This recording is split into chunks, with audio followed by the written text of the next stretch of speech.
Not long ago, British roads looked very different. On a quiet Sunday morning, you might have seen a family loading up the boot of a boxy saloon, ready for a drive to the seaside. On a weekday, the streets were full of cars that hummed along with a particular kind of character, cars that felt British through and through. They weren't perfect. Some were temperamental, some leaked oil, but they were ours, and for millions of people across the country, they were simply part of daily life. Today, those roads are filled with sleek hatchbacks and SUVs, and the cars of that era have almost completely vanished. So today, we're counting down 10 British cars that disappeared from UK roads, cars that were once everywhere and are now barely a memory. And the car at number 1, well, it was truly the king of its time. Number 10, Austin Maestro. Back in the early 1980s, the Austin Maestro was meant to be British Leyland's great hope, a modern, practical family hatchback designed to compete with the Ford Escort and the Vauxhall Astra. It was a sensible car for sensible people, roomy inside, easy to park, and available at a price that working families could actually afford. The interior was surprisingly spacious, with cloth seats, a wide dashboard, and enough legroom in the back to keep the kids from complaining. For a time, it became a common sight outside schools, supermarkets, and suburban driveways. But as the decade moved on, its reputation for reliability began to suffer, and buyers quietly moved on to more dependable alternatives. Today, you'd be lucky to spot one on the road. But the next car on our list was even more ambitious, and even more troubled. Number 9, Morris Marina.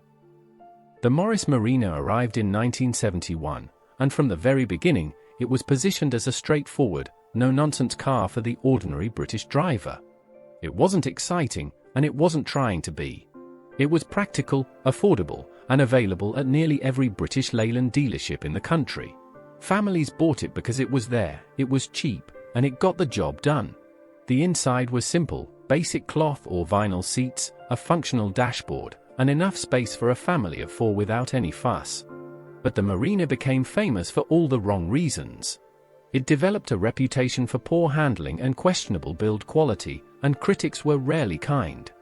Production ended in 1980, and it faded from the roads faster than almost any car of its era. Still, for many people, it was the family car of their childhood, and that counts for something. However, the next one was a very different kind of machine entirely. Number 8, Triumph Dolomite.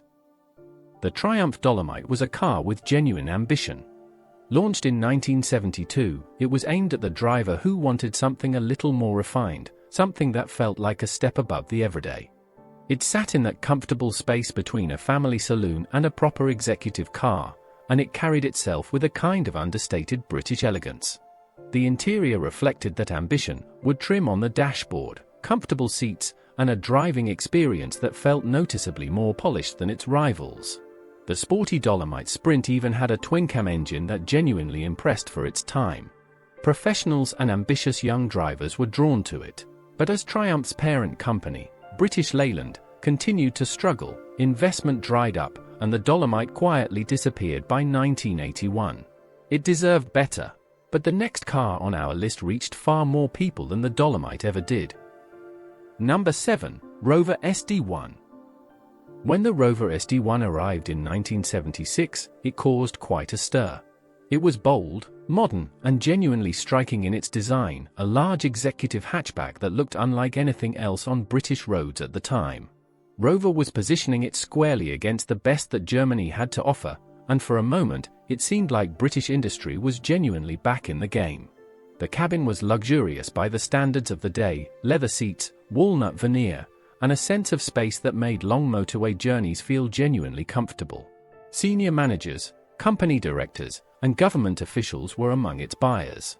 But persistent quality issues damaged its reputation badly, and by the mid-1980s, its moment had passed. It won Car of the Year in 1977, but today it's a rare sight indeed. The next car, though, was far more common, and far more ordinary.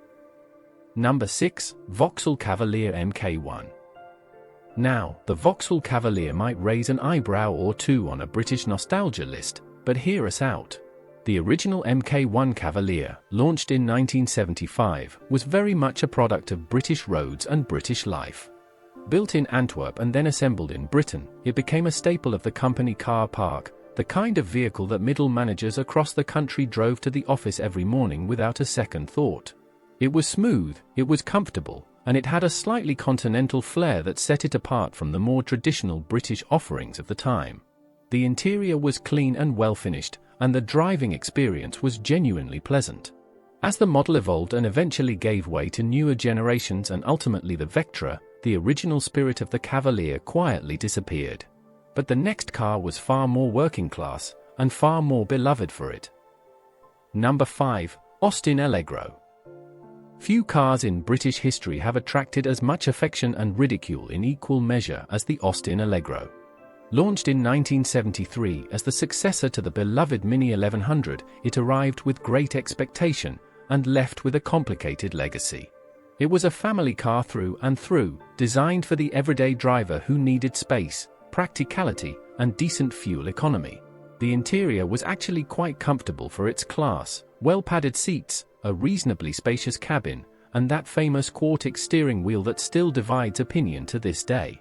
But the Allegro suffered from poor build quality, an unusual appearance, and an image problem it never quite managed to shake.